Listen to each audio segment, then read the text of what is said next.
सिरकटी देवी रजरप्पा मंदिर का रहस्य। झारखंड की राजधानी रांची से लगभग 80 किलोमीटर की दूरी पर मां छिन्नमस्तिके का मंदिर है।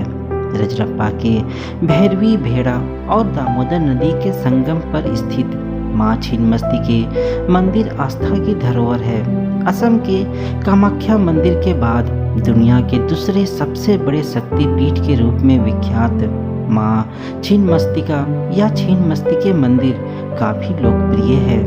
मां छिन्नमस्तिके की महिमा की कई गाथाएं प्रचलित है। प्राचीन काल में छोटा नागपुर में रज नामक एक राजा राज करते थे। राजा की पत्नी का नाम रूपमा था। इन्हीं दोनों के नाम से इस स्थान का नाम रज रूपमा पड़ा, जो बाद में रजरप्पा हो गया। एक कथा के अनुसार एक बार पूर्णिमा की रात में शिकार की खोज में राजा दामोदर और भैरवी नदी के संगम स्थल पर पहुंचे। रात्रि विश्राम के दौरान राजा ने स्वप्न में लाल वस्त्र धारण किए तेज मुखमंडल वाली एक कन्या देखी। उसने राजा से कहा, हे राजन, इस आयु में संतान न होने से तेरा जीवन सूना लग रहा है। मेरी आज्ञा मानो तो रानी की गोद भर जाएगी। राजा की आंख खुली तो वे इधर उधर भटकने लगे। इस बीच उनकी आंखें स्वप्न में दिखी कन्या से जा मिली। वह कन्या जल के भीतर से राजा के सामने प्रकट हुई। उसका रूप अलौकिक था। यह देख राजा भयभीत हो उठे।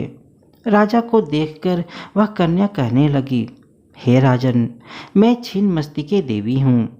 कलयुग के मनुष्य मुझे नहीं जान सके हैं, जबकि मैं इस वन में प्राचीन काल से गुप्त रूप से निवास कर रही हूँ। मैं तुम्हें वरदान देती हूँ कि आज से ठीक 9वें महीने तुम्हें पुत्र की प्राप्ति होगी।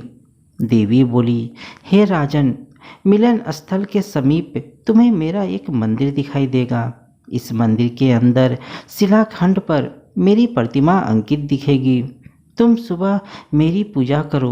ऐसा कहकर छिन्नमस्तिके अंदर ध्यान हो गई। इसके बाद से ही यह पवित्र तीर्थ रजरप्पा के रूप में विख्यात हो गया।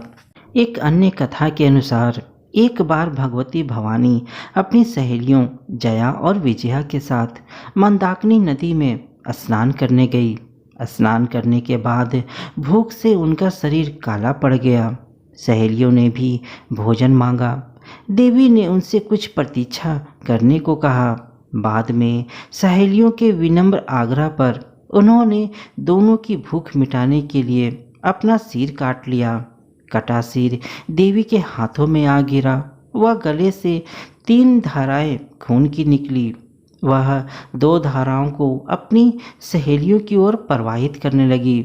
वह तीसरी धाराएं अपनी खुद पीने लगी। तभी से वे छिन्नमस्तिके कही जाने लगी।